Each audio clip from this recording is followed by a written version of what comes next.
అందరికీ నమస్కారములండి.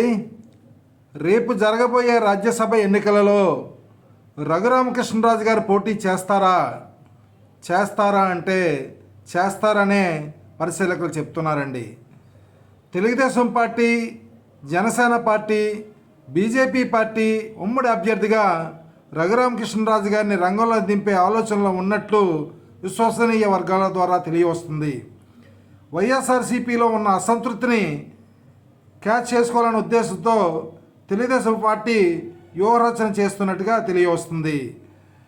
గతంలో జరిగిన ఎమ్మెల్సీ ఎన్నికల్లో అమలు చేసిన వ్యూహాన్నే మరలా రాజ్యసభ ఎన్నికల్లో అమలు చేసి వైసీపీకి తగిన రీతిలో బుద్ధి చెప్పాలని, వైసీపీలో ఉన్న అసంతృప్తి ఎమ్మెల్యేల యొక్క ఓటుని చేజిక్కించుకొని రాబోయే రోజుల్లో వైసీపీని మానసికంగా, అలాగే రాజకీయంగా, అలాగే అన్ని విధాల వైసీపీని నిర్వీర్యపరచాలని తెలుగుదేశం పార్టీ, జనసేన, బీజేపీ వ్యూహరచన చేస్తున్నట్టు మనకి క్లియర్గా అర్థమవుతుంది.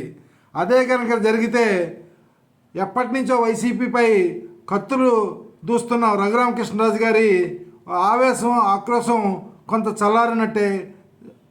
చల్లారే అవకాశాలు కనిపిస్తున్నాయి. చూద్దాం మరి ఏం జరుగుతుందో. ఖచ్చితంగా రేపు రాబోయే ఎన్నికల్లో రఘురామకృష్ణరాజు గారు ఉమ్మడి అభ్యర్థిగా, అంటే ఇండిపెండెంట్ అభ్యర్థిగా టీడీపీ, జనసేన, బీజేపీ మద్దతుతో పోటీ చేసి గెలవబోతున్నారనేది సంకేతాలు మనకి అందుతున్నాయి. ఎందుకంటే ఆయనకి వైసీపీలో ఎమ్మెల్యేలతో చాలామందితో సత్సంబంధాలు ఉన్నాయి. చాలామంది ఎమ్మెల్యేలు కూడా ఆయనకి టచ్లో ఉన్నట్టుగా మనకు తెలియవస్తుంది.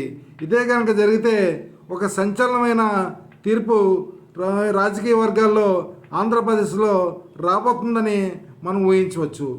ఈ విధంగా వైసీపీని అన్ని రకాలుగా దెబ్బతీయాలని చెప్పేసి తెలుగుదేశం పార్టీ చాలా చాలా చాలా పకడ్బందీ వ్యూహంతో ముందుకెళ్తుందని తెలిసింది. ఇదండి సంగతి. ఈ వీడియో కనుక మీకు నచ్చినట్లయితే మీ వీడియోని సబ్స్క్రైబ్ చేయండి, లైక్ చేయండి, షేర్ చేయండి. ఇలాంటి వీడియోలు మరిన్ని చూడాలనుకుంటే మా విజయదశమి ఛానల్ని రెగ్యులర్గా చూస్తూ ఉండండి. Thank you.